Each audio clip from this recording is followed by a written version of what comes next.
We ask a lot of questions as betrayed spouses, don't we? We want to know. And sometimes we need to know these things. We need to know the timeline. We need to know locations. We need to know these things. And one of the most frustrating parts of that is when our spouse responds, "I don't remember." Now, granted, maybe what we're asking about was 5, 6, 7, 10 years ago. Maybe they don't remember.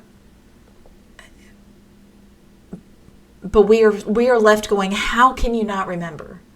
How can you not remember? And it's so frustrating, isn't it? Then we think they're just lying to us. So do they really just not remember? Or is there something else going on here? Let's talk about that. Stay tuned.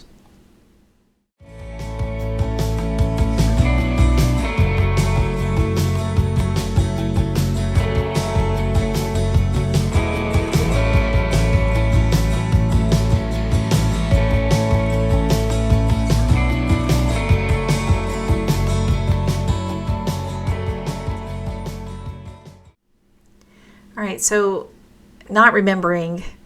One thing that I believe happens when one has an affair is that for the sake of cognitive dissonance, and look that up if you don't know what that means. Basically, dissonance is when we hold two values. We're making a decision to do something that goes against a core value. That's probably a better way to put it. So we're holding these two things side by side and they don't match up. Okay? It's we have a core value of treating our body well and being healthy, and yet we smoke cigarettes knowing full well that they're not good for our body. So that causes what is called dissonance inside of us. And we have a hard time reconciling those two things. How can I have this as a value, but yet I'm choosing to do this? My choices are not reflecting my values. So cognitive dissonance factors into people who have affairs. I believe that people who have affairs are not inherently evil people. Surely they're good people. They're making bad choices. So they may have a core value that they're a good person, a person of integrity, let's say. They believe themselves to be a person of integrity, but they're choosing to do something that's incredibly hurtful to their spouse. Cognitive dissonance. They can't make these two things connect. They don't connect. They're different. And to make that dissonance not, because the struggle, it's painful. It's very uncomfortable, this dissonance. So to make it work, they have to justify the choice that they're making. They have to justify it even though it doesn't match up with their value. So to do that, they have to compartmentalize their choice. Now, compartmentalization, we all do it to some degree. Some people do it to an extreme degree. It's kind of a spectrum, compartmentalization.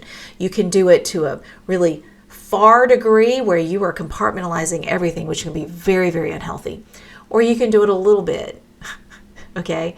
Most people fall somewhere in the middle. If we have a really big, let's say we're at work and we have a really big deadline coming up, but we have issues going on with our oldest child. They're driving us crazy. They're getting bad grades in school, and you're worrying about it all the time.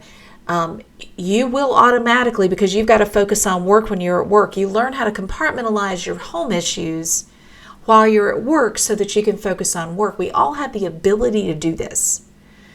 People who are having affairs compartmentalize that relationship so that they can protect around it with their own self-justification that what they're doing is okay because they're unhappy at home and they deserve happiness. Therefore, they're going to have this compartmentalized relationship. So everything involved in that relationship lives in that compartment. So if that is the case, then it's quarantined off. That's why I know I was flabbergasted. How could my spouse be sitting at home with us and be fully engaged in our family when he's at work, he's he's talking to the affair partner at work, but when he comes home, he's with us. I don't understand how he could do that with a straight face. How could he go on vacation with us? It was bizarre to me. But then when I realized what he was doing, he had a compartment for us and he had a compartment for this other person. And everything involved in it was in that compartment. So when I found out about the affair and he had to end the affair, he quarantined that compartment over here because it hurt to think about it, hurt to go to that compartment. He was trying to be fully in the compartment with me and our family. So I was asking my spouse these questions, and sometimes he would say he didn't remember or he wasn't sure. And I think what was happening there was that he didn't want to go back to that compartment. It hurt to go to that compartment. It hurt for many reasons. It hurt because he was still in limerence. So it was hard to go there because he missed how he felt with that person, and going back to that compartment triggered that feeling, and he didn't like that uncomfortable feeling. So he didn't want to go back there. So he said he didn't remember because that would make him go somewhere he didn't want to go. Or he would say he wasn't sure because he really wasn't sure. Here's what happens when they're coming out of limerence. They start to question what they remember to be true and not true. Because what they felt with this person and what they identified as love, they're starting to realize wasn't really what they thought it was. And then they start second guessing themselves about everything, how they felt about this person. And then it could bleed into what those experiences with that person was really like.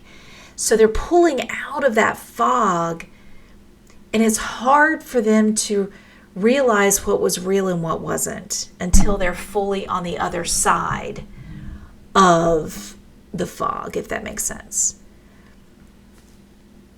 So part of what they're saying when they say, I don't remember or I'm not sure, could be a true representation of how they're feeling when they're trying to answer your questions. So I want to put that out there as an option. That could be happening. Now, could they just be saying that because they don't want to answer our questions? Absolutely. It is hard to know the difference. But I think it's important that those of us who are betrayed spouses understand what could be happening behind the scenes there, and understanding cognitive dissonance, and understanding this compartmentalization, and understanding that limerence could be playing a role in the fact that they could be confused. And I will say, sometimes they tell us one thing right after we find out about the affair. Like they tell us they were in love with this person, and then later on they say they weren't. And we go, well, which is true? When they come out of limerence, they start to see what's real. They start to understand that they were living in a fog. They were functioning under something that wasn't reality. And how they felt with that person does not define what true love really is. It's hard, okay? So when they're going through that process and we're asking them all these questions, you may get a I don't know or I don't remember. Or I'm not sure, okay? I'm not excusing them not telling us the truth. Not at all. We deserve the truth, the whole truth and nothing but the truth. But if we are feeling frustrated because we're getting these wishy-washy answers, there could be a reason for it, is really what I'm trying to say. Do some homework. I encourage you to learn about cognitive dissonance. I encourage you to learn about limerence. I encourage you to try to understand the process they're pulling themselves through right now. It's hard. And if the more you understand it, I think the more their answers might start making a little more sense. If you need a full disclosure with a certified therapist, get one. Give your spouse time to sit down with that person, that qualified therapist, and go through that process so that they can sit with someone who can help them recognize reality from fantasy, right? Have them do that. Make sure it's a certified therapist. This is not, someone needs to know what they're doing if you're doing a full disclosure, okay? So that's my caveat there. Make sure it's with a certified therapist. But yeah, there's some things going on there. And recognize that when you start to become very frustrated that you're getting those answers, okay? It could be that they need a little more time to get through their pulling out of limerence before they can give you the answers you need. Maybe y'all need to be in a different place before you get all those answers. I don't know. But I think understanding what could be going on underneath the surface could be helpful for us, okay? If you are working through that right now, I am a master certified coach. I'd love to help you with that. Schedule an appointment below. It's free consultation. We can talk about it. You can learn about coaching and see if it's a good fit for you. Grab all those freebies below as well. And definitely subscribe if you like this channel. I have a Facebook group that could be very supportive for you if you're a woman. It's only for wives. Sorry, husbands. It's only for the ladies. But I encourage you to join if that's something that can be helpful for you. And do that homework. Cognitive dissonance and limerence. Look it up. Okay, I have a video on limerence, by the way, before you quit watching. Go look it up. It's called Why They Find It Hard to Let the Affair Partner Go, or something like that. Why it's hard for him to let her go. It's called something of that nature. I actually have it tagged right now as the next video if that's what you want to watch.